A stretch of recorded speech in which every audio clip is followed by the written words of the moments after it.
اللهم اهدني فيمن هديت، وعافني فيمن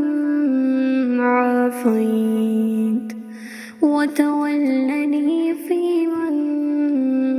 توليت، وبارك لي فيما أعطيت، وقني شر ما